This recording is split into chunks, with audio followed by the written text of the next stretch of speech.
마가복음 3장 31절부터 35절까지의 말씀이죠. 저하고 여러분이 한 목소리로 같이 읽겠습니다. 그때 예수의 어머니와 동생들이 와서 밖에 서서 사람을 보내어 예수를 부르니 무리가 예수를 둘러 앉았다가 여짜오되 보소서 당신의 어머니와 동생들과 누이들이 밖에서 찾나이다. 대답하시되 누가 내 어머니이며 동생들이냐 하시고 둘러 앉은 자를 보시며 이르시되 내 어머니와 내 동생들을 보라. 누구든지 하나님의 뜻대로 하는 자가 내 형제요 자매요 어머니이니라. 아멘. 하나님께서 사람에게 가지신 여러 가지 꿈이 있으시겠죠. 사람을 만드실 때부터 우리에게 품으셨던 하나님의 열망이 있으셨을 겁니다. 그래서 하나님은 우리를 창조하셨을 거예요. 우리도 뭔가를 만들 때 그것들 심혈을 기울여서 귀중한 것을 만들 때 우리의 마음을 다 담잖아요. 하나님도 아마 우리를 만드실 때 그저 만들지 않으시고 소망하는 것들을 가지시고 특별한 생각들을 가지시고 만드셨을 거예요. 그 가장 첫 번째는 무엇보다도 하나님 예배하는 그 자리죠. 우리를 만드실 때 창조주와 피조물이 되게 하시고 그렇게 이제 우리 가운데 창조주와 피조물의 관계로 우리가 서는 관계가 되는 건 이사야서 53장 21절 말씀처럼 우리를 하나님을 찬송하게 하려 하시는 거예요. 우리를 하나님을 예배하게 하려 하시는 거예요. 하나님의 우리를 창조하신 가장 첫 번째 자리는 사람은 마땅히 하나님을 예배하는 그런 존재여야 됩니다. 그러나 우리가 잘 알듯이 죄의 자리가 우리 가운데 들어왔어요. 그래서 우리는 하나님이 하나님인 줄을 모르고 살고 또 하나님과 우리의 사이에 큰 죄의 장벽이 놓여져서 간극이 생겼고 그래서 우리는 하나님을 볼 수도 알 수도 없는 그런 존재들이 되어 있습니다. 그 불쌍한 존재들에서 우리를 벗어나게 하시고 구원받게 하시고 그래서 우리로 다시 하나님 앞에 돌아와서 예배하는 존재로 만드셨다는 건 놀라운 은혜이고 놀라운 축복이죠. 이 자리가 늘 우리 안에 감사의 자리가 되시길 먼저 간절히 축복합니다. 그러면서 우리 가운데 분명해야 되는 건 나뿐만이 아니라는 거죠. 나의 가족, 나의 주변, 우리는 하나님 앞에 예배하는 자들로 서야 된다. 이게 하나님이 우리 가운데 품으신 가장 첫 번째 자리예요. 그리고 또 하나님은 여러 가지 우리 가운데 꿈을 가지셨어요. 그래서 그 꿈 중에 한 가지는 아름다운 신앙 공동체입니다. 출애굽의 사건으로부터 시작해서 하나님은 예배하는 공동체, 신앙의 공동체를 만드시기를 추구하셨어요. 창세기부터 시작되는 하나님의 말씀은 출애굽기를 통해서 그것이 이제 우리 가운데 막 드러나고 나타나잖아요. 그 출애굽기의 사건은 신앙 공동체를 만드시는 하나님의 놀라운 사건이죠. 민족 공동체 되는 게 아닙니다. 이스라엘 민족만 데리고 나오려고 하신 건 아니에요. 거기에는 분명히 중다한 잡족이 함께 왔다라고 써 있습니다. 수많은 이들이 하나님을 예배해야 된다, 하나님 예배하는 자리로 가겠다고 할 때 같이 따라붙은 사람들이 같이 움직인 공동체가 출애굽 공동체예요. 그래서 바로에게 모세가 가서 계속 이렇게 거래할 때도 우리를 놓아라, 우리가 사막에 갔다 오겠다, 이렇게 여러 가지로 몇 번을 찾아가서 이야기 나눌 때도 했던 가장 중요한 이야기는 우리가 하나님을 예배하러 가겠다, 그거였어요. 우리가 하나님을 예배하는 자리로 가겠다. 그래서 이 공동체 자체가 하나님을 예배하는 공동체입니다. 그러니까 우리가 오늘 구원받고 다시 하나님 앞에 예배의 자리로 왔다는 건 사람의 사람다움이 회복되고 있는 거예요. 하나님이 우리를 만드신 그 피조물의 원래의 자리를 회복하고 있는 거예요. 그래서 하나님의 꿈은 예배하는 진짜 신앙의 공동체, 그게 하나님의 중요한 꿈입니다. 세계에서 가장 영향력 있는 교회로 형제 성장한 윌로우 크릭 교회를 최초로 만들었던 설립자였던 빌 하이빌스 목사의 멘토 되시는 길버트 빌지니엄 목사님이라는 분이 계세요. 이분은 윌로우 크릭 교회를 꿈꾸시면서 윌로우 크릭 교회를 만들려고 할 때에 이런 꿈을 가졌어요. 하나님이 가장 소망하는 꿈은, 사람을 향한 가장 중요한 꿈은 공동체다. 다름 아닌 예수의 공동체다. 형제가 연합하여 동거함이 어찌 그리 선하고 아름다운고 라는 시편의 말씀을 이루는 공동체, 그것이 하나님의 꿈이다 라고 말하면서 윌로우 크릭 교회가 시작되게 된 거예요. 윌로우 크릭 교회가 오늘날 서구권에서 가장 영향력 있는 교회 중에 하나로 성장되어 있고, 또 가장 선한 일들을 가장 집중적으로 하고 있는 가장 중요한 이유도 바로 이런 신앙 가족 공동체를 잘 이루는 그런 모습을 가지고 있기 때문입니다.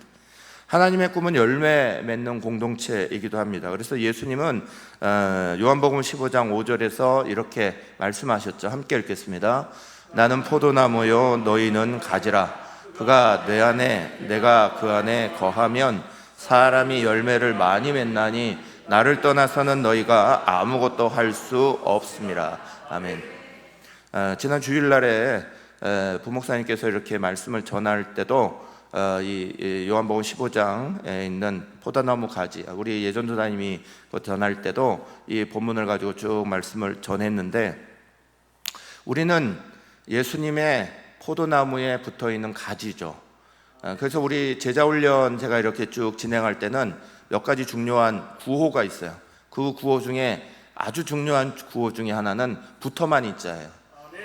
그 붙어만 있자라는 구호 가지고 10주간의 긴, 12주간의 긴 제자훈련 기간을 버텨내기도 합니다. 뭐 숙제 못해도 된다, 다른 거 못해도 된다, 좌우간 붙어만 있자, 뭐 이것 때문에 좌우간 시간을 열심히 끝까지 버텨내면서 하기도 하죠. 근데 우리가 신앙생활하는 이유도 해야 하는 중요한 방법 중에 하나도 붙어만 있자일 때가 많아요. 또 예수님은 우리 가운데 붙어만 있어라 그렇게 말씀하셨어요. 붙어만 있어야 열매를 맺는다. 신앙의 진짜 공동체는 예수 앞에 붙어있는 공동체입니다. 예수님 앞에 붙은 상태로 버텨내는 공동체입니다. 오늘도 우리의 삶의 자리 안에는 이것을 끊어내고 떨어뜨리려고 하는 여러 가지가 참 많습니다. 그러나 우리는 여전히 주님 안에서 붙어 있으려고 노력하는 거고, 뭐 시간적인 제약도 있고 일적인 제약들도 있고 또 여러 가지 우리의 삶에 닥쳐오는 수많은 문제들의 제약이 있어도 그 제약들을 뚫고 예수 안에서 꼭 붙어 있어야 된다. 예수의 포도나무에 우리는 붙어 있는 예수의 신앙 공동체가 되어야 된다. 그게 우리 안에서 굉장히 중요한 거죠. 하나님은 우리 붙어 있는 자들에게 그 모든 영양분을 주심으로 열매를 맺게 하시죠. 하나님의 풍성한 은혜의 자리들을 우리 가운데 꼭 얻어지게 하려고. 그래서 요한복음 10장 10절 하반절은 이렇게 예수께서 말씀하셨어요. 내가 온 것은 양으로 생명을 얻게 하고 더 풍성히 얻게 하려 하심이라 하셨어요. 예수님은 우리가 예수님 안에 붙어 있으면서 풍성한 은혜를 계속 공급받기를 원하십니다. 그리고 그 은혜 가운데서 우리가 하나님의 은혜의 열매들을 잘 맺어가시기를 간절히 원하십니다. 그런데 예수님이 뭘 많이 가셨기 때문에 우리를 풍성케 하신 건 아니었어요. 예수님은 언제나 가진 것에 있어서는 아무것도 없으셨습니다. 태어날 때부터 불편한 삶이셨습니다. 삼성의 이건희 회장 또 이건희 가족들처럼 많은 것들을 가졌기 때문에 사람들에게 월급을 많이 줄 수 있고 사람들에게 뭘 많이 나눌 수 있는 이런 자리가 아니라는 거예요. 그분은 원래 아무것도 가지신 것이 없습니다. 예수께서 스스로 말씀하시기도 누가복음 9장 58절에 예수께서 이르시되 여우도 굴이 있고 종중에 채도 집이 있으되 인자는 머리 둘 곳도 없도다 하셨어요. 예수님은 그런 것들로 사람들을 채우려 하지 않으셨습니다. 예수님이 우리를 풍성케 하신 가장 중요한 건 세상이 줄 수 없는 평안인 줄 믿으시길 축원합니다. 예수님이 우리를 채워주시는 건 세상이 줄 수 없는 기쁨인 줄 축원합니다. 사랑하는 여러분, 구원의 기쁨, 사람이 주의 은혜 안에서 치유받는 기쁨, 사람들을 사랑하는 기쁨, 하나님 안에서 은혜를 나누는 기쁨, 또 다른 사람을 세워가는 기쁨, 이런 기쁨의 자리들이 예수께서 예수 앞에 붙어있는 우리가 얻게 되는 놀라운 축복과 은혜들입니다. 그 축복을 우리가 다른 것들로 대처하려고 하면 우리는 그것을 대처할 방법이 없는 거예요. 우리 사랑하는 성도 여러분, 저와 여러분은 하나님이 우리에게 꿈을 두고 계시는 아름다운 공동체인다는 사실을 절대 잊어버리면 안 됩니다. 오늘 말씀에 보면 마가복음 3장 33절부터 35절에 예수께서 이렇게 말씀하셨죠. 함께 천천히 한번 읽어보겠습니다. 대답하시되 누가 내 어머니며 동생들이냐 하시고 둘러앉은 자들을 보시고 이르시되 내 어머니와 내 동생들을 보라. 누구든지 하나님의 뜻대로 행하는 자가 내 형제요 자매요 어머니니라. 아멘. 하나님이 꿈꾸시는 영적인 자리의 공동체는 인간적인 조직의 자리가 되면 오히려 안 되는 것을 말씀하시는 거예요. 사람의 자리들은 여러 가지 어려움이 있고 불편이 있고, 그래서 그것으로 하나님 나라를 온전히 바라볼 수 없게 할 때가 많기 때문입니다. 오히려 하나님의 아름다운 공동체, 신앙 공동체의 자리들을, 그 자리들을 만들어갈 때 영적인 질서 안에서 이것들을 세워가기를 원하십니다.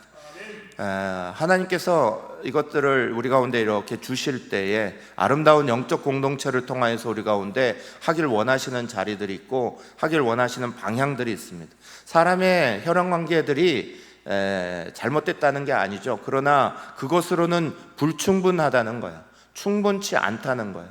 우리가 거기 안에서 하나님 나라를 온전히 바라볼 수 없도록 되는 일도 많다는 거예요. 실제로 예수께서 이렇게 말씀하신 것이 31절, 32절에 나와 있습니다. 그때에 예수의 어머니와 동생들이 와서 밖에 서서 사람을 보내어 예수를 부르니 무리가 예수를 둘러앉았다가 여짜오되 보소서 당신의 어머니와 동생들과 누이들이 밖에서 찾나이다. 이렇게 하는 제자들의 이야기를 들었습니다. 예수님께서 이 말씀을 듣고 나서 전혀 다른 반응을 보이셨어요. 이게 왜 이런 일들이 벌어졌나? 열심히 사역하고 있을 때 예수께서 오셔서 예수께 제자들이 와서 물어보죠. 어머니가 왔습니다. 제자들이 당신의 동생들이 왔습니다 라고 말할 때 예수님은 누가 내 어머니냐 라고 말씀하시면서 아주 다른 반응을 하셨습니다. 이 반응에 가장 중요했던 이유 중에 한 가지는 우리가 지지난주에 같이 말씀을 봤던 마가복음 3장 21절 말씀에 있어요. 우리가 읽었던 말씀 앞에 부분이죠. 거기에 보면 이렇게 되어 있습니다. 예수의 친족들이 듣고 그를 붙들러 나오니 이는 그가 미쳤다 함이러라 그랬습니다. 자기의 가족들도 예수님의 영적인 사역들과 영적인 은혜의 자리들을 이해하지 못합니다. 혈연관계에 있는 가족들이라고 이것이 하나님 나라의 일들을 같이 온전히 바라볼 수 있는 것들이 되지 못한 관계들이었어요. 그래서 예수님은 어머니와 동생들이 찾아왔습니다 말할 때 거기에 대해서 단호하게 말씀하시는 모습들이 보입니다. 언뜻 보면 이건 예수님이 굉장히 불효자 같다라는 느낌이 들 수 있는 말씀입니다. 예수님이 왜 이렇게 하셔? 사랑 많으신 예수님이 그것을 효를 다하지 않는다는 말이야? 라고 우리 가운데 질문을 던지게 합니다. 그러나 예수님의 다른 모습을 보면 그 어머니를 지극히 사랑하신 어머니, 예수님이라는 거 우리는 잘 알게 됩니다. 예수님께서 십자가에 달리실 때 죽으면서까지 마지막 그 고통의 순간에 이르시는 그 순간에까지 제자였던 요한에게 당부하신 이야기는 어머니였습니다. 요한아, 이제부터 네가 너의 어머니로 모시라 이렇게 말했습니다. 이거 너의 어머니다 라고 말했습니다. 마지막 그 십자가의 고통 자리까지 예수님은 육신의 어머니를 귀하게 여기셨고 그에 대한 걱정과 염려를 자기의 사랑하는 제자에게 맡기는 그런 분이셨습니다. 그런데 왜 예수님이 오늘 본문에서는 자기를 찾아온 어머니와 자기를 찾아온 친족들에 대해서 단호하셨나? 그건 하나님의 일들을 오히려 그들이 보지 못하고 있기 때문이죠. 하나님의 나라, 하나님의 영광에 대한 자리들을 전혀 인식하지 못하고 있어요. 거기에 대해서 단호하게 하지 않으면 오히려 혈연관계에 눌려서 하고야 하시는 일들이 아무것도 이루어지지 않았기 때문에, 그래서 예수님께서는 이런 모습을 분명하게 보이셨어요. 사랑하는 여러분, 저와 여러분의 오늘 우리의 자리 안에 있어서도 가족이란 저희에게 있어서 굉장히 소중하고 굉장히 귀중한 자리이기도 하지만, 또 한 면에서는 우리 가운데 정말 풀리지 않는 숙제일 때가 굉장히 많습니다. 어떤 면에서는 정말 신명기 6장에서 말씀하고 있는 것처럼 가족이 신앙의 가장 기초가 되는 단위가 되기도 하지만, 또 한 면에 있어서는 하나님 나라의 일들을 제일 가로막는 자리가 되기도 합니다. 그래서 혈연관계로는 충분치가 않다는 거예요. 하나님 나라를 바라보는 영적인 신앙가족의 자리들은 그 베이스들을, 그 자리들을 정말 많은 고민 가운데 하여야 되는 일들이 많이 있습니다. 오죽했으면 예수님께서 마태복음 10장 36절에 사람의 원수가 자기 집안 식구리라 이렇게 말씀하셨어요. 우리가 하나님의 일들을 감당하려고 할 때마다 오히려 우리의 마음, 우리의 자리들을 어렵게 만드는 일들이 일어나는 자리도 역시 가족들이라는 거예요. 우리는 가정의 달을 맞으면서 그래서 가족들을 위해서 기도하는 시간, 가족들을 위해서 전심으로 하나님 앞에 간구하는 것을 절대 뒤로 미룰 수가 없습니다. 우리에게 있어서는 가족은 신앙의 자리를 아주 굳건하게 이어가는 신앙의 유산을 물려주는 그런 자리이기도 하지만, 한 면에 있어서는 신앙을 아주 방해하게 되고 하나님 나라의 일들을 막는 자리이기도 하기 때문에 우리는 지속적으로 가족을 위해서 기도해야 됩니다. 지속적으로 가족이 영적으로 깨어나도록 구해야 합니다. 우리의 가정들이 하나님의 은혜 안에서 영적인 신앙 공동체들로 하나의 자리들을 잘 매김할 수 있도록 그렇게 기도하지 않으면 우리는 예수님이 그대로 겪으셨던 모습처럼 예수를 미쳤다 하면서 쫓아오는 자기의 친족들을 만나게 되는 일들이 우리의 속에서도 일어나게 되는 거예요. 사랑하는 여러분, 저와 여러분의 자리 안에 영적인 은혜의 자리들이 우리 안에 온전히 만들어져 가고, 그것이 우리의 가정과 분리되지 아니하고 우리의 가정과 온전히 하나 될 수 있도록 기도하기를 쉬지 않으시기를 간절히 축원합니다.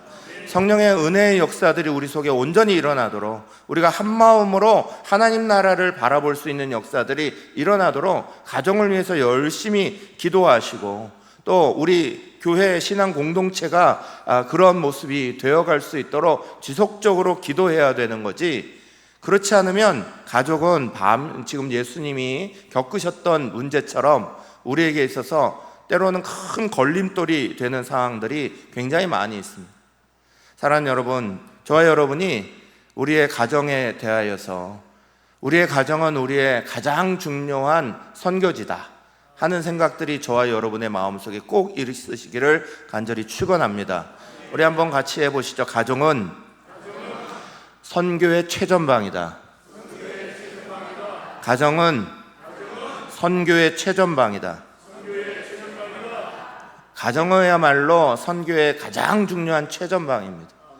그 가정의 자리들이 우리 속에 절대 포기되지 않도록 우리의 부모님들, 우리의 자녀들, 우리의 옆에 있는 형제 자매들, 식구들이 정말 구원의 은혜의 자리를 마음껏 누리고 주님이 말씀하시는 대로 하나님의 뜻대로 행하는 은혜의 역사들, 우리 가정 속에 일어나는 역사들이 시작되도록 우리는 그 기도의 자리를 절대 놓치면 안 됩니다. 마가복음 3장 35절 우리 같이 한번 읽겠습니다. 시작. 누구든지 하나님의 뜻대로 행하는 자가 내 형제요 자매요 어머니니라. 아멘. 저는 이 말씀이 부정적으로 들리지 않습니다. 불효자 예수님으로 들리지 않습니다. 이 말씀은 우리에게 오히려 가정을 포기하지 마라 라는 말씀으로 저는 들립니다. 우리가 더욱 가정을 위해서 기도해라 라고 저는 들립니다. 왜냐하면 예수님께서 부활하고 승천하신 다음에 이 예수님의 가정에서도 놀라운 일이 벌어졌어요. 예수님이 이렇게 행하실 때에 예수가 미쳤다고 쫓아왔던 사람들까지도 예수의 부활과 예수의 놀라운 그 사건을 보고 다 바뀌었습니다. 우리가 잘 알듯이 초대교회의 최초 교황 역할을 맡았던, 교회의 수장, 총회장 역할을 맡았던 사람은 예수의 동생 야고보입니다. 예수님의 동생 야고보는 예수님 살아생전에 예수가 미쳤다라고 쫓아왔던 사람 중에 한 명입니다. 그런데 그가 예수님께서 부활하신 사건을 보고 완전히 변화되어서 교회의 가장 높은 우두머리의 자리로 이렇게 설 만큼 믿음에 충만한 사람이 되어 있었습니다. 그래서 우리 가운데 귀한 말씀을 남기죠. 사랑하는 여러분, 예수님은 우리의 가정들이 하나님의 은혜 안에서 정말 하나님의 뜻대로 이루어져 가는 가정이 되기를 가장 원하시는 줄로 저는 믿습니다. 우리의 가정이 하나님의 일들을 방해하는 가정이 아니라 하나님의 일들을 이루어가는 가정이 되기를 저는 간절히 바랍니다. 우리의 신앙가족, 교회인 우리의 가족들뿐만이 아니라 우리의 가정도 역시 지속적으로 하나님의 은혜를 향하여서 지원하고 거기에 대해서 우리의 모든 것들을 함께하는 자리가 만들어져야 된다. 그래서 우리의 가정에 가장 첫 번째 일어나야 되는 사건은 무엇보다도 거듭남의 사건이에요. 우리의 가정이 거듭나도록 우리는 지속적으로 기도해야 된다.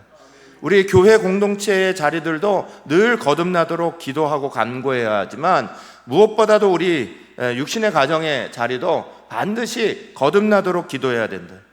요한복음 3장에 니고데모라는 사람이 찾아와서 말하죠. 어떻게 하면 하나님 나라를 갈 수 있겠습니까? 어떻게 하면 우리가 하나님 나라를 볼 수 있겠습니까? 라고 말할 때 예수께서는 분명하게 얘기하셨어요. 함께 요한복음 3장 3절 같이 읽습니다. 예수께서 대답하시되 진실로 진실로 내게 이르노니 사람이 거듭나지 아니하면 하나님의 나라를 볼 수 없느니라. 아멘. 사랑하는 여러분, 하나님 나라를 보는 사람은 분명히 거듭난 사람이 봅니다. 우리의 가정이 하나님의 은혜 안에서 거듭나지 않으면 우리는 계속해서 가정 속에 하나님 나라를 아무리 얘기해도 그것들을 겪을 수가 없을 겁니다. 마틴 루터는 천국에 가면 입구에 현판 하나가 분명하게 붙어 있다 이렇게 말했어요. 그 현판에는 이렇게 써 있을 거다. 오직 거듭난 자, 이렇게 입구에 써 있을 거다. 오직 거듭난 자가 이곳으로 들어간다는 거죠. 오직 거듭난 자가 이 문을 통과할 수 있는 자리를 얻게 된다는 거죠. 오늘 우리의 자리뿐만 아니라 사실은 수많은 우리의 가족들, 우리가 포기하지 말아야 될 자리가 거듭나는 자리로 바뀌기를 우리는 가장 먼저 기도해야 되고 가장 중점적으로 기도해야 되고 절대 포기하지 말고 기도하시기를 간절히 축원합니다. 저는 가정기도 제목 내라고 할 때 수많은 교인들이 머뭇머뭇하는 것을 많이 봅니다. 가정기도 제목 내라 그럴 때 아주 시원시원하게 가정기도 제목을 내시는 분들을 그렇게 많이 보지 못해요. 가정에는 언제나 뭔가 풀지 못하는 숙제들이 마음속에 가득 있다는 걸 늘 느낍니다. 그런데 그 자리가 우리가 고민한다고 되는 문제인가요? 우리가 아무리 백날 첫날 고민해도 되는 문제가 아닙니다. 그건 오히려 하나님 앞에서 우리는 못합니다, 하나님 도와주십시오라고 우리는 철저하게 외쳐야 되는 자리입니다. 우리의 자녀들이 믿음 생활 잘하다가 우리 어느 딸인가부터 그 믿음의 자리를 떠나 있습니다. 그러면 그건 내 힘으로 할 수 있는 자리가 아닙니다. 하나님 앞에 철저하게 구해야 되는 자리죠. 하나님 도와주십시오. 하나님 앞에 헌신했던 이들이 하나님 앞에 헌신의 자리를 놓아버리고 바꿔줬다. 그거 보면 우리는 안타까워하며 그냥 이걸 어떻게 해요? 라고 말할 것이 아니라 하나님 앞에 맡겨야죠. 그걸 위해 기도해야죠. 가정의 달을 맞으면서 우리는 이 기도가 가장 중요한 겁니다. 가정의 달에 가장 중요한 건 현재 지금 보이고 있는 가족들에 대해서 사랑합니다, 축복합니다, 박수만이 쳐주는 게 중요한 게 아니라 보이지 않는, 그러나 정말 구원받아야 될 우리의 가족들에 대해서 끝까지 내가 그들을 붙잡고 기도하는 사람이 되겠습니다라고 붙들고 늘어지는 거예요. 그 결과에 지금도 오늘도 어떤 가족들은 분명하게 구원받아서 이 자리에 앉아있는 가족들도 있죠. 눈물에 흘린 기도 끝에 그 남편이 나와 있고 그 아내가 나와 있고 자녀가 나와 있는 자리들도 분명히 우리는 있다는 걸 알 수 있어요. 사랑하는 여러분, 우리는 이 기도를 절대 포기하면 안 됩니다. 지난 세기에 가장 위대한 전도자였던, 부흥사였던 조지 휘필드라는 분이 있습니다. 요한 웨슬레의 시대에 장로교를 대표했던 부흥사였습니다. 영국과 미국을 왔다 갔다 하면서 이렇게 부흥의 역할을 충분히 감당했던 분인데, 그분의 가장 중요한 설교는 거듭남에 대한 거였어요. 그분은 늘 설교할 때마다 사람들에게 거듭남에 대한 설교를 했습니다. 그 설교에 큰 은혜를 받고 한 청년이 제가 목사님을 따라다니면서 돕고 싶습니다, 이렇게 말했어요.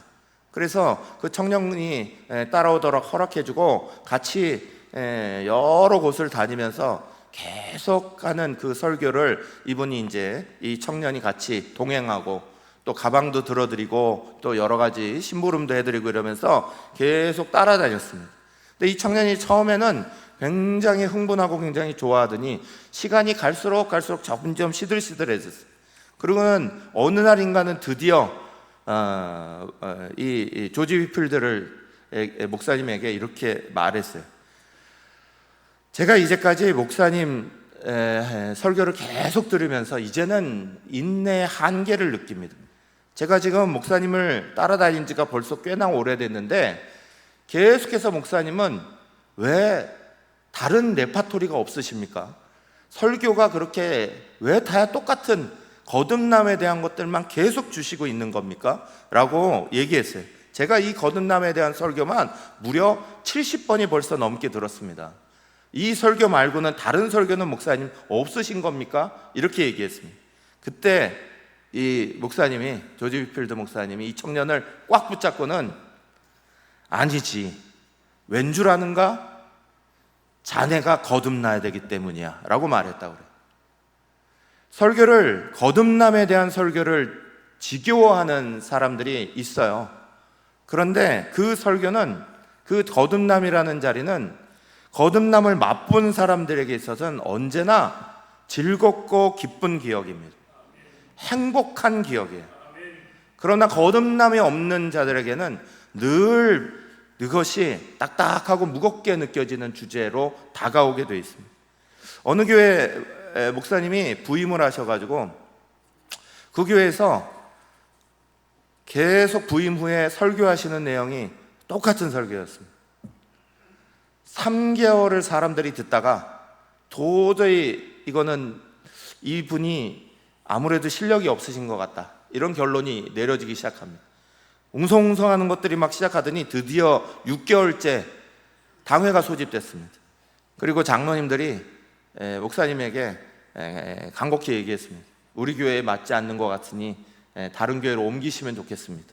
어떻게 처음부터 끝까지 6개월 동안 똑같은 설교만 그렇게 하실 수가 있습니까? 그래서 목사님이 그렇게 하겠다고 얘기하시고 사임하시는 날 설교를 6개월 만에 또 마지막 주 설교를 하셨습니다. 근데 그 마지막 주 설교도 똑같은 설교였습니다. 그리고는 한마디를 더 붙였습니다. 설교를 6개월 동안이나 내가 똑같이 했는데 우리 교인들 중에 이 설교의 말씀대로 살아가는 사람을 저는 한 명도 못 봤습니다 라고 말했어요.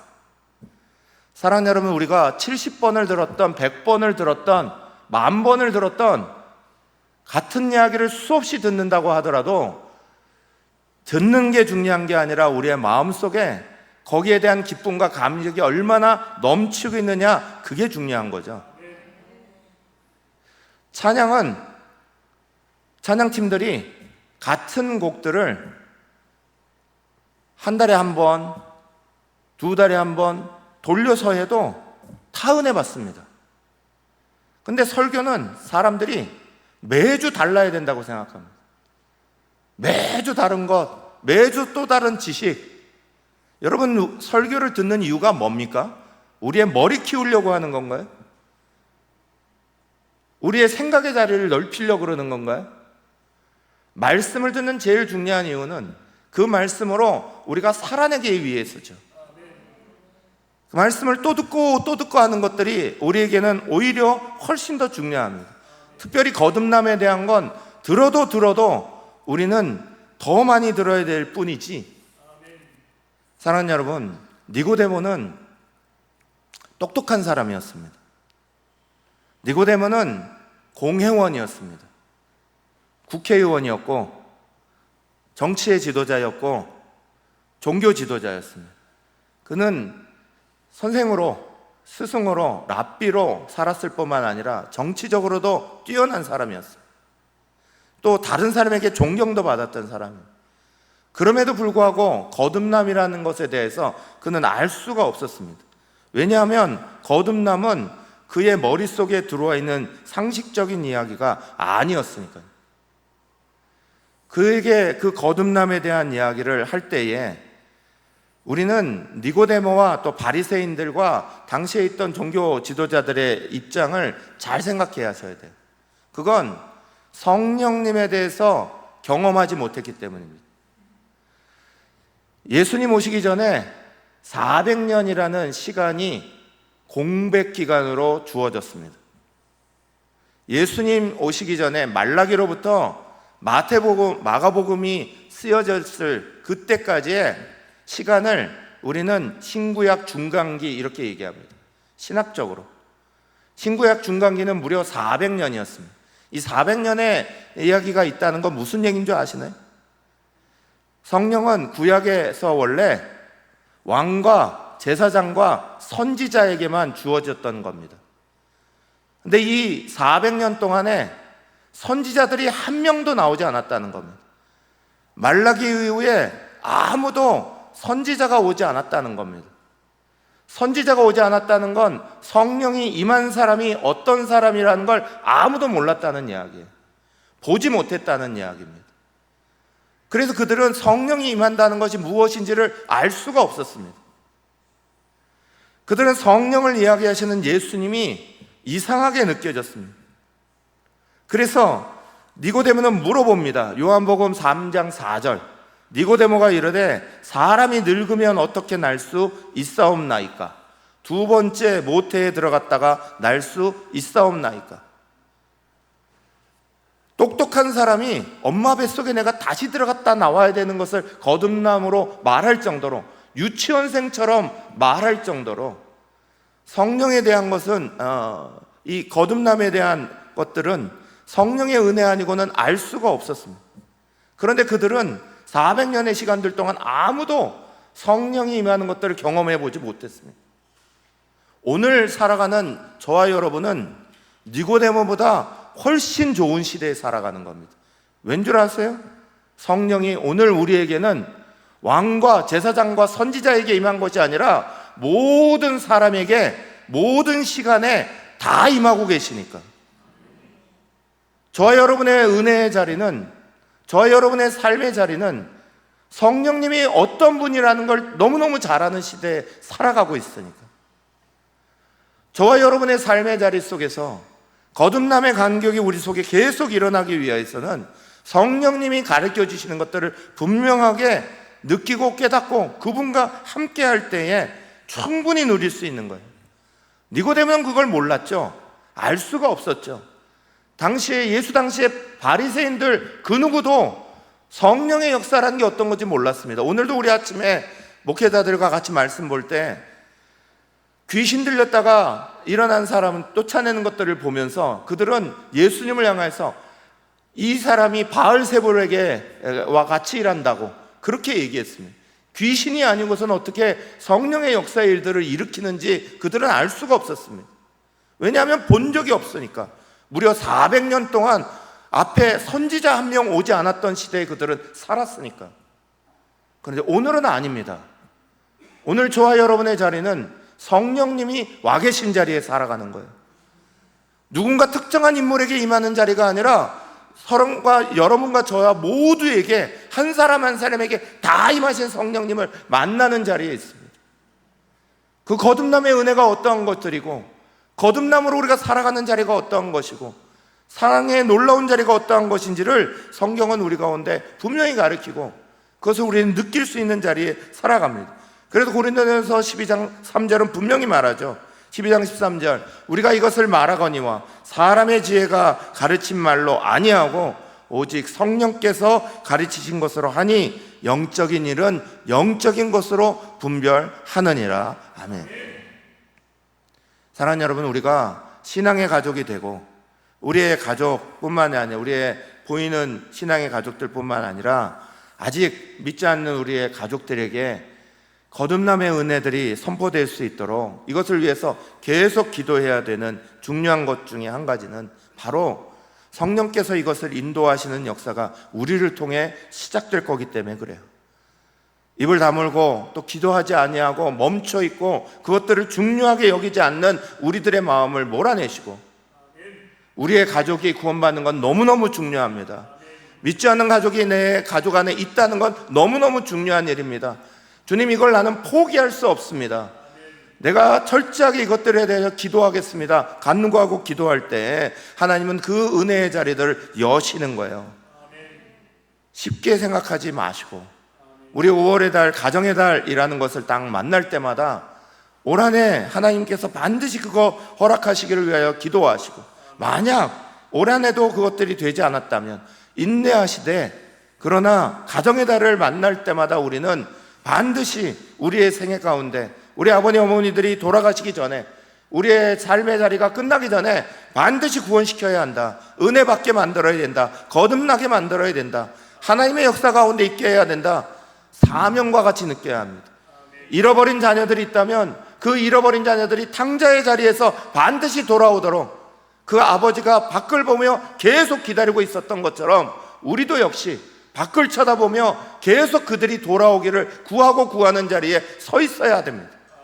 사랑하는 여러분, 저와 여러분이 오늘 우리의 기도 제목의 첫 자리가 가정을 위한 기도, 우리의 자리가 그 간구의 자리로 시작되고 그 은혜들이 우리 안에 계속되어지기를 위해서 간구하시는 저와 여러분 되시기를 간절히 축원합니다. 이 시간에 우리가 가정 위해서 함께 기도하겠습니다. 우리 어른들 위해서 먼저 간구하고 기도하기 전에 이 시간에 먼저 우리의 가정을 놓고 간절히 기도합니다. 하나님, 우리의 가정이 우리가 하나님 앞에서 받은 주요한, 가장 중요한 사명의 자리임을 기억하며, 또 내 가정 안에 잃어버린 탕자가 일어났다면 하나님 불쌍히 여겨 주시옵소서. 반드시 돌아오는 역사가 일어나게 해 주십시오. 그곳에서 그 탕자가 하나님의 집, 아버지의 집으로 돌아와야 한다라고 느꼈던 것처럼 우리의 자녀들도 반드시 그걸 느끼고 돌아오는 역사가 일어나게 하여 주시옵소서. 또 구원받아야 되는 우리의 가족, 아버지, 어머니, 또 우리의 형제들, 우리의 자녀들, 우리의 자리들이 있다면 위에서 계속해서 간구하며 기도하며 하나님이 이것을 포기하지 않습니다. 놓여놓지 않습니다. 우리가 이것들을 위하여 인내하게 하시고 기도하게 하시고 기도의 열매들이 일어나게 하여 주시옵소서. 이 시간에 우리의 가정을 위하여서, 특별히 우리의 구원받은 가정이 있다면 하나님의 그 구원의 역사가 주님 부르시는 날까지 끝까지 이어지게 하여 주시옵소서. 은혜의 가정들이 되게 하여 주시옵소서. 주여 부르짖으며 함께 우리의 가족을 위해서 함께 기도하겠습니다. 주여